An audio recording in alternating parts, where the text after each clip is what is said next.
Assalamualaikum warahmatullahi wabarakatuh, Bapak Ibu dosen. Seperti kita ketahui bahwa belum lama ini telah dilakukan sosialisasi Juknis untuk pengembangan profesi dan karir dosen yang dilakukan oleh Kemendikti-Saintek, ya, di mana sebenarnya banyak dosen itu sudah mengumpulkan sudah publikasi di Scopus, bahkan sudah memenuhi syarat administrasi ya. Tetapi tetap gagal untuk naik jabatan akademik, terutama untuk yang menuju profesor. Masalahnya sebenarnya bukan di ya, tetapi di hal-hal yang tidak pernah sebenarnya dijelaskan di dalam sosialisasi. Nah, dalam video kali ini saya akan membahas itu semua ya, tetapi ini bukan untuk menggurui, saling cuma memberikan informasi.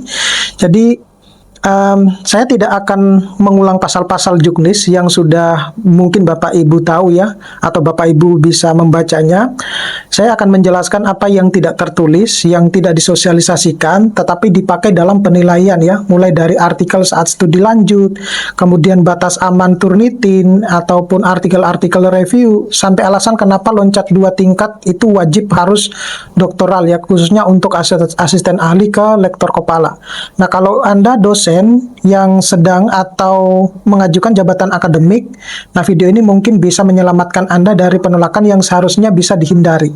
Nah, tapi sebelum kita membahas ini lebih dalam, saya mau menginformasikan kepada Bapak Ibu dosen bahwa bagi Bapak Ibu dosen yang ingin mendownload e-book yang bisa digunakan untuk menulis di jurnal Scopus ya, di jurnal Sinta 1 hingga Sinta 6, menulis buku ataupun kegiatan Tridharma yang lain yang bisa mempercepat proses penulisan, Bapak Ibu dosen bisa mendownloadnya melalui link yang sudah saya sediakan di setiap deskripsi dari video saya ini.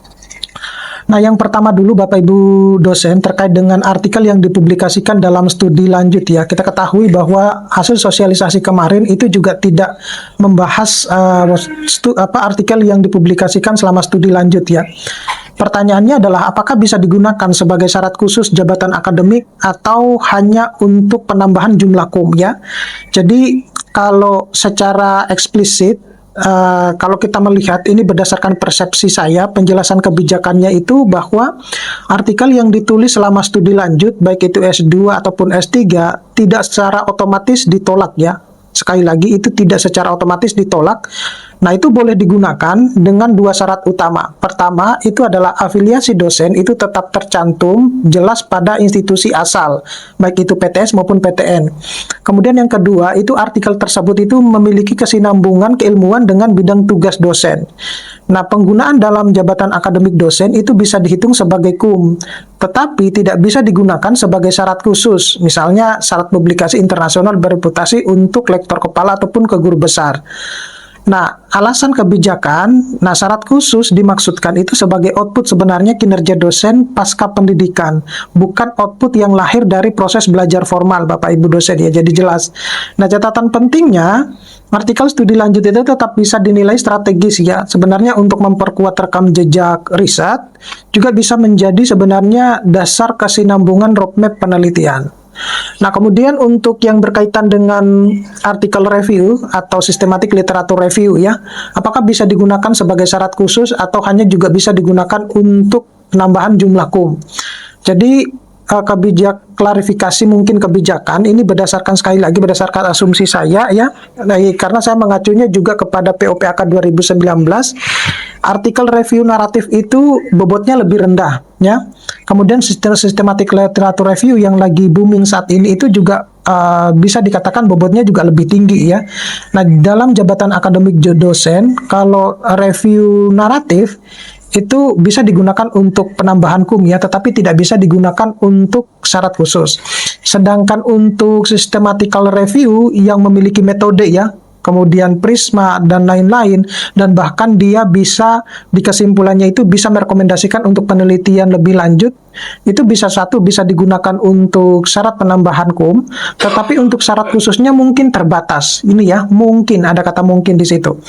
Nah, SLR atau Systematic Literature Review itu bisa dipertimbangkan sebagai syarat khusus ya, jika ya, tetapi saya juga tidak yakin kalau ini juga bisa sebenarnya digunakan ya. Terbit di jurnal internasional bereputasi ya, dalam hal ini seperti yang disyaratkan ya, misalnya mungkin impact faktornya lebih dari 7 ya. Kemudian di dalam artikel tersebut dia menyajikan novelty framework ya. kemudian riset gap yang baru, serta agenda riset lanjutan.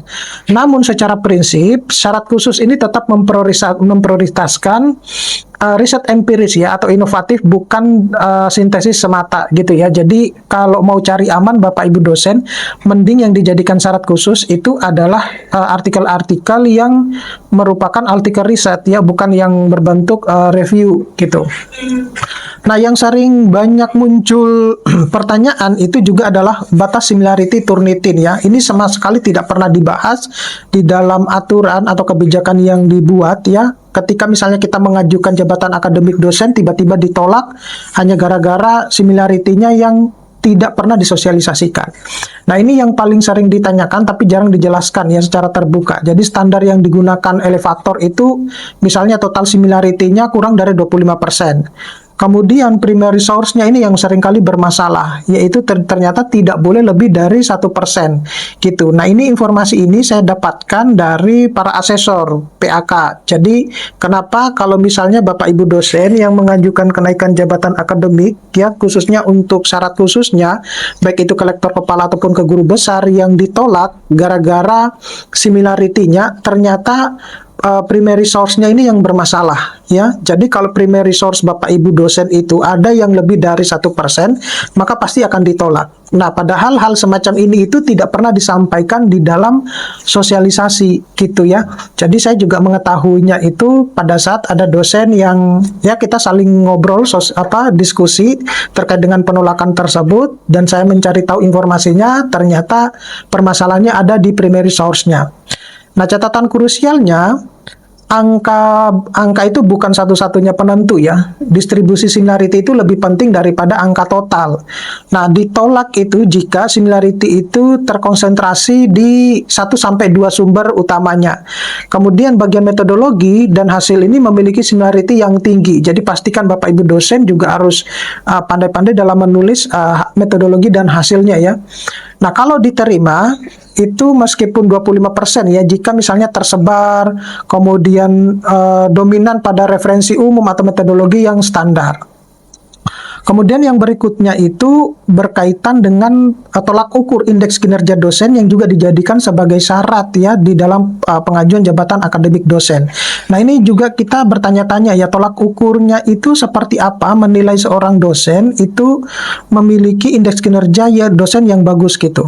Nah, kalau berdasarkan asumsi saya, berdasarkan dari Permen Dikbud nomor 500 tahun 2024, komponen utama IKD itu dalam jabatan akademik itu seperti ya, misalnya pendidikan dan pengajaran, yaitu bebas SKS konsisten misalnya, kemudian inovasi pembelajaran, kemudian ada penelitian yaitu tentunya harus produktif ya, konsisten di bidang.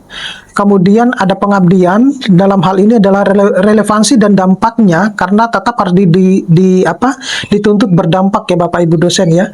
Sama penunjang. Penunjang itu kepemimpinan akademik, kemudian bisa menjadi reviewer atau editor, serta integritas akademik ya, jadi bebas pelanggaran etik. Nah, intinya indeks kinerja dosen itu bisa dikatakan narasi kinerja, tapi bukan sekedar angka kum. Nah, khusus untuk yang penelitian, jadi para asesor itu kemungkinan besar Bapak Ibu dosen akan melihat rekam jejak Bapak Ibu dosen di Google Scholar-nya ya, atau di akun Scopus-nya atau di ResearchGate-nya, macam-macam. Mereka akan mencari sumber informasi yang berkaitan dengan Bapak Ibu dosen sebagai orang yang mengajukan jabatan akademik. Kemudian yang sering juga ditanyakan tapi tidak dibahas itu adalah berkaitan dengan uji kompetensi dalam kenaikan jabatan akademik dosen. Nah, arah kebijakan ke depannya itu untuk uji kompetensi itu akan terbentuk misalnya dalam bentuk portofolio akademik berbasis kinerja atau penilaian substansi keilmuan ya, bukan hafalan regulasi gitu.